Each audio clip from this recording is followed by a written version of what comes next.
Hello, everybody, and welcome to another episode of Who Knew in the Moment, the podcast. Today, I am very honored to have Stefania Gatto on, and let me tell you, she's got a fascinating story. So, for her, it's a tale of being a stay-at-home mom to then running a seven-figure business and everything in between, all the heartaches, all the ups, all the downs.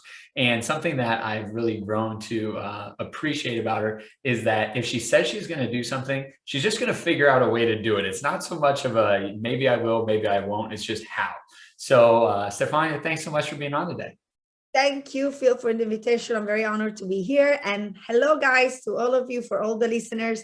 And yeah, I'm very happy to be here. I'm actually from Dubai and connected from Dubai, but I'm actually Italian. So sorry if my English is not perfect, but I'll try my best. No, it'll be great. So, just for anyone that's listening for a first time, just to kind of recap, the whole premise of the show is who knew in the moment, right? So, those small moments or seemingly small moments that in them you're not entirely sure what direction this is going to take you or how important of a moment it is. But inevitably, it leads to a pivot that sends us on this new trajectory. And so, Stefania, for you, growing up in Italy, once again, you didn't go to school there, though. You end up going to a boarding school in Switzerland, and that becomes an important move in your life. Totally. I mean, that was like we say in Italian sliding door move, where whatever you decide. So I remember I was 14 years old. My neighbors had a big party in Switzerland, the boarding school where they were going. But in their case, their parents were divorced. So in Europe, going to a Swiss boarding school, you obviously need to be wealthy because they're very expensive. And they are very, very known, though, for very rich kids, but normally forgotten from the parents. Instead, in my case, my parents were totally loved, totally happy. But I was invited by her because she was one of my best friends to go and witness one party. But when I went there, I just fell in love. I fell in love with the internationality of the school, with the place, with the fact that all the kids were speaking all these languages. Of course, everything was so beautiful and posh. And I went back home and I told my parents, I want to go to boarding school. And like, what? Who wants to go to boarding school? Like, no, I just felt I want to belong to a community. And I believe that time in my life, where I convinced my parents to send me to boarding school, really helped me today to create the community I created, because boarding school is all about people, hanging with people and understanding different culture, understanding different people. So I spent there 4 years. And after boarding school, I went to London to study. And after London, I graduated in LA. And after LA, I actually got married after graduation. My high school sweetheart that I met in boarding school when I was 15 asked me to marry me. And we got married in Italy on the Lake of Como. And after that, we went and lived in New York, where I got pregnant with my first child. So so it was crazy. So but I'm Italian, but I left Italy when I was 14. And once again, having lived in all these places, I believe that helped me also to understand better people, for sure. Absolutely. So talk a little bit about that because, moving and creating a new tribe of people, right? A new grouping, that can be difficult because you have to spend time getting to know people. And if you don't, then you're just not going to have this group. So talk a little bit about your personality and how, you develop those skills to be able to cultivate relationships. I was very blessed because when I moved to, for example, New York, I wasn't by myself. I was together with my then husband. Yeah. And there we got to know, there was no social media like today. We had a little bit of Facebook, but nobody was in it. So it was really about contacting the friends from boarding school that were scattered all over the world. Yes. And maybe Italians and the Germans that were in New York. And New York is very international. Right. But then I decided that because I got pregnant in New York, and New York was a terrible city to have a child, we decided to move to Miami, Florida. Yeah. Actually lived in Key Biscayne, in a beautiful place. And there was full of Brazilians. So I have to say that one of the reasons why I speak Portuguese very well is because when I was in Miami, I was hanging around with so many Brazilians that I understood and needed to learn a little bit. So it's all about learning to make contact. When you have kids, it's also so much easier to make friends at the beach, to make friends at school. So my first son is American. He was born in Miami. But then at a certain point, when my husband's career really skyrocketed and he was invited to be a manager of Formula One, which is, I don't know, you probably don't know, Americans don't know, but it's like Indy, but for Europe, it's car racing. Yeah. Yeah, he was invited to be a manager of one of the best drivers. Yeah. Then we moved to London, not even London, Oxford, outside London. Yeah. And then it was very hard to make friends, and because it was always cold and rainy and people, but because of the way we looked and because we were foreigners and we went into a small town with a beautiful house, we were like the talk of the town. So they came and knocked on my door to get to know us. They were like, are you Hollywood stars? You know, my husband was very handsome and we had the cars and all that. And I was Yeah. like, my ex-husband, but I was like, no, we are just here because of work. And then I got pregnant with my second child. So my second son is actually born in the UK. Okay. And when I got fed up with the weather and the rain, and it wasn't my place, then we moved to Portugal in on the beach as well again, because I love the beach, and that's why now I live in Dubai. Yeah. And I love the sun, and there I had my third son. And in Portugal, it's so easy to make relationships because Portuguese are very like Latin and close to Italians. So yeah, but again, this moving around prepared me for who I am today, because I had to learn to make relationship and make new friends everywhere I went. Absolutely. So as you're having these kiddos, life is good, but there's just seemingly some issues, and so end up becoming a single mom to three boys and going through a divorce, which never easy. But additionally, you had been staying at home, and now you're like, well, I got to be able to pay some bills, so I have to go get a job. Yeah, no, when love was over, money was over too, not only for me, but also for the kids. Yeah. Not going into details now, but it was very tough because when you're also used to a beautiful lifestyle, we had an 8-bedroom villa, 6 bathroom, 4 people working for us full time. We had, we would fly with private planes. It was not our plane, it was the Toyota plane or the company's plane, Yeah. but to go to weddings or to go to races and always stay in these beautiful hotels, and then all of a sudden you lose even the ability to go to the supermarket and just buy some meat, not even body lotion, which okay, you can live with dry skin, but you want to buy some vegetables and meat, and then you have to leave there. I was like, what am I going to do now? And people might think, okay, but if you were in a boarding school in Switzerland, your parents are obviously rich, then how come they didn't help you? Well, they gave me their 1-bedroom apartment where they used to spend the holidays in Portugal because they're Italian. Yeah. But because my dad did not agree in how I behaved in the decision of the divorce, because I ultimately decided to divorce, but because of a lot of stuff. Right. He did not want to help me because he thought, well, also my ex-husband was like, well, if you don't give her any money, sooner or later she will have to come back because what else can she do? Well, little I knew that there was something I was praying for, and that thing was called network marketing. Yes. Now, go ahead. They did not expect that at all. Yes. So, and I cannot wait until we get into this part. But so first, though, you had been attending, I think it was either a spa or a salon, right? And you said, well, it's a good spot. I better get a job here. And, maybe I serve somebody. You did your homework. You reminded me the story, So at that time, what happened was that before, I was praying, I was broke. I went through a very tough time. I had people from my church bringing me food. It was very tough time. And I had 3 small kids. My youngest was only 4, so he wasn't independent. My oldest was 12. Going through a divorce was very hard.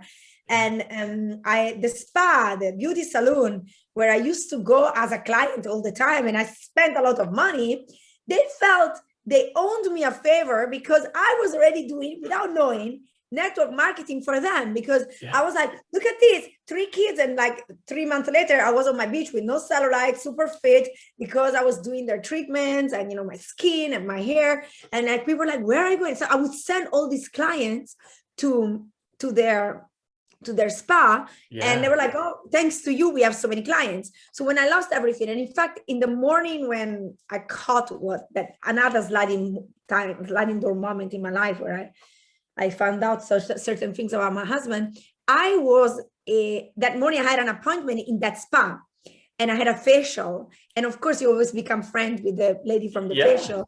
And so she was the first one to know more than anybody, because I was so under shock, but I still went to the appointment. Of course, I didn't do anything to my face. I was just crying in their arms all morning. So they felt like, oh my goodness, we need to help you. So they gave me a job, but that job was giving me $600 a month. Yes. I used to spend that in a pair of boots or more. Okay. Right. I wasn't paying rent.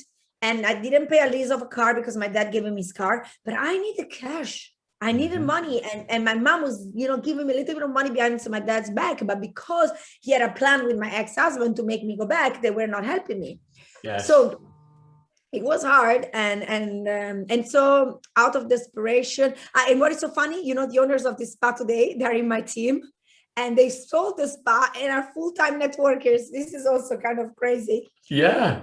I worked there for like a year, but in the meantime, I started my network marketing career a few months later. Yes. Now, like many people, you didn't get your first invite to an event and go. You might have turned down a few and said, you know what, no, it's not for me. Yeah, 3. Guys, follow-up is important, because I wouldn't be network marketing if people didn't follow up on me. I thought network marketing was a plan B for losers. They did the biggest mistake to show me a video of a green Lamborghini on top of a stage, and all these people, I think they were Asians, jumping, and this big American guy, yo, go Diamond, go. And I'm thinking, oh my God, sorry, nothing against Americans, but I said, oh my God, it's so American. And the poor Chinese, they weren't Chinese, Asians, they're just being fooled. And that Lamborghini place, and I was disgusted.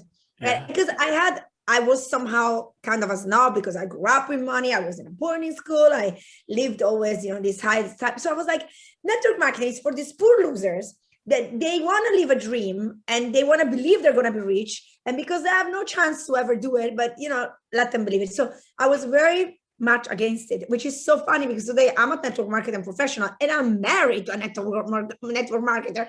So, but at the time I had no clue. I had big preconceived ideas. I thought it was a pyramid scheme. I thought, only people at the top make money. And I didn't like it at all.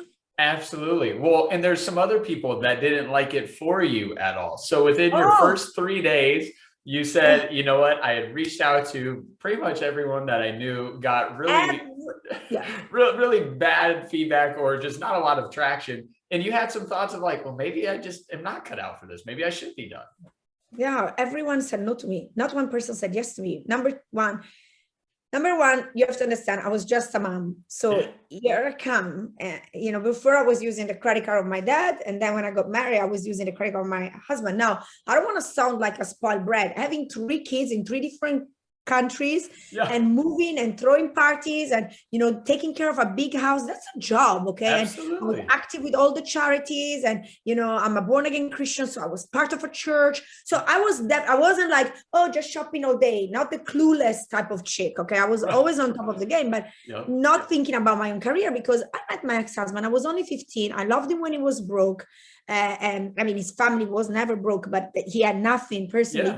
And we grew up together. So he always knew I was never there for the money. And he gave me whatever he could. He was even a generous husband, I have to say. And we had amazing 23 years together. It's a long time. Yeah. But when I decided to go and start to do this business, my family told me that if I ever speak to a contact in common that they knew, I was not allowed in the house anymore. And at a certain point, when my dad saw that I kept on doing it, and he's like, why? And it's like, what? You're not helping me. I don't make enough money with the other job, because it's a part-time job, because I have 3 kids to look after. It's like, okay. If you stop doing network marketing, I'll give you money. Imagine that crazy? Imagine how tempting and how much that would have ruined my life. Yeah. Because my dad is such a ruler, Italian godfather, and telling me whatever I had to do. So I would have had like the worst. Yeah. And because I believed at that point so much in the dream and in network marketing, that I said, no, thank you. I'm going to keep on doing it. It's your fault that I started to do it, because you didn't have me first. But now I don't want your money anymore. And I kept on going. But it took me 1.5 years to make some good residual income. Yeah. So I want to highlight that, though, because a lot of people that listen to this are in either a management or a sales role or an entrepreneurial role. And I think sometimes, people inside your circle give you feedback, and the feedback is not because they don't think you're capable, but because they're trying to protect you, right? Yeah. They want to see you fail, so they try and protect you. But in reality, what they're doing is they're limiting your upside. Right. Yeah. Your dad said, well, I'll give you this amount. And then you would never have the bountiful, amount of career success you've been able to have, and the financial side that's come with it. Look, even the fact that my ex didn't give me any money. I remember there was two brothers, my husband and his brother. Yeah. And two sister-in-law, like his brother had a wife. Yeah. And they got divorced a year before us. And she got an amazing salary, not salary, I don't know if you say it in English, alimony. Yeah, alimony, yep. Alimony, exactly, sorry, here you can tell. You're good. Alimony, and on top, she got part of the hotel they owned. So I'm not a jealous person, but of course I was questioning God, I was questioning the Lord, and I was saying, Lord, why, she gets that, and she was not like the nicest sometimes. Yeah. And I've been serving you. I love you. I help so many people. And I know that it's not by our good action that we get anything, but still I was questioning why. And now I see God's bigger picture, because if I would have gotten $7,000 a month, which is good money, especially in Portugal, is great. Yeah. Then I probably would have done probably I wouldn't have done network marketing, or even just as fun, but I would have never paid the price and pushed it. So looking back, it was the biggest blessing that I got nothing from my dad, and nothing from my ex. So, yes, I love it. Now, who knew in the moment, right? In the moment, you were a little bit bitter, a little bit resentful, but it ended up being a great door open. And in the moment, I did not even believe I could ever make $5,000 a month. Like in the beginning, it was terrible. Yeah. So one of the terrible moments is you're driving to northern Portugal to run an event, and we run out of gas. Yes, and I have 3 kids. 3 or 2, I don't remember if they all came with me. Maybe one was our friend's house, I'm not sure, but very hungry, very tired. They had to do their homework. And not only that, the event that I went to, where they told me I was going to have 30 people, there was the father and the cousin, and they did not even sign up. So it was a disaster. Yeah. It was a Sunday. I had to take the kids with me. They were crying, and it was raining. The car stops. I'm in the middle of the highway. And even though I always tried not to cry in front of my kids because it wasn't good for them, I cried many times in those times, also because of the divorce. Yeah. But I just broke down, and I was thinking, what are you doing? And all the negative things that my friends said about network marketing, my dad, my ex-husband were telling me, I was like, they're right. This is crap. This doesn't work. People don't sign up. And if they do, they quit, and nobody's making money. Like the whole mindset was going down. And then I called the owner of the spa, and my boss at the time, in which, they were also my friends, and he came and brought me some petrol and put it in the car until I could go to the petrol station. The problem was that I didn't even have money, so he had to pay for me, advance my salary, and then discount it later. So it was very humiliating, very sad, and but again, a lesson to learn. And I remember that today, what I always teach is, don't use your kids as an excuse, use them as your why. I could have perfectly said no to that meeting, and at the time would have made sense because how it went, but it taught me to go on, to be relentless, to go on and on and on, and no matter what the circumstances were. And my kids also learned a lot from it, because you need to lead by example, and they saw me not quitting and fighting for it. But it was a tough day. I had many tough days, especially in the beginning. The beginning, I think, is always the hardest. No doubt about it. Now, as you're starting to have some success, you were teamed up with another gal, and you guys were running a good business, and it really started to take off, right? Yes. So a year and a half later, actually, another aha moment for me was my first company event. Yeah. Because the truth is, after a year and a half, I wanted to quit. Yeah. Because I had achieved a rank, which was not too bad because of my personality. They call me Hurricane. I have a lot of energy. I love the products. So I was sharing the products everywhere. I was hungry, like Liz Brown says. I was definitely hungry. I had a big why to do it. So I had some results, but then I couldn't duplicate because I had no system. These people were not me. Yeah. So I was a rank, but I was not paid as. And in my case, I know there are people that love to be on stage and be recognized. But in my case, I'm so real and authentic that when I went on stage and I knew my real paid rank, but I was recognized on that rank, I felt I was being a liar. I felt I was cheating people, a cheat. Yeah. And Yeah. because people were like, amazing, applauding me. And I was like, yeah, but you don't know. My team broke down. I lost people everywhere, and I'm making peanuts. So, and everybody thought I was this superstar. I mean, it's a joke. If I now think about the rank feeling a superstar, is a joke, because the truth is that now I have, I don't know, I probably have 500 with that rank in my team. But still, not more. I have much more. But anyway, but at the time, that was the crowd, and if the highest rank was just one rank on top of that, of course you are the big queen of the crowd, right? Where you are comparing to. So I was about to quit for real. So I kept active with our smart delivery because I was making enough money to pay for it, and I love the product. So I was like, okay, let's get the product for free. Why give up $300 a month? Imagine how little money I made. Right. And then all of a sudden, I get an email from the company inviting me to Warsaw in Poland for an event and a gala dinner. Yeah. And I'm like, no, I'm not going. Not going. I'm not going. I'm quitting anyway. But then my girlfriend said to me, come on, you're single. It's going to be a gala. You're going to dress up. You make your hair and makeup. Look at the dresses you still have from your old life. Wear this dress. Maybe you're going to find your prince there. And honestly, Daniel, who is now my husband, was there, but I didn't even see him. Nothing happened with nobody, but still I had fun at the party. It was incredible. And then I stayed for the event. And at the event, I took a decision not to quit and go on, because that event showed me normal people with 2 eyes, 1 mouth like me. One was even fat, 1 tooth was missing, and he was making 10 grand a month. I was like, okay, if he can do it, I can do it. So I went back like that. And then the other moment before I became successful and really started to see was to go to Las Vegas to record. Okay.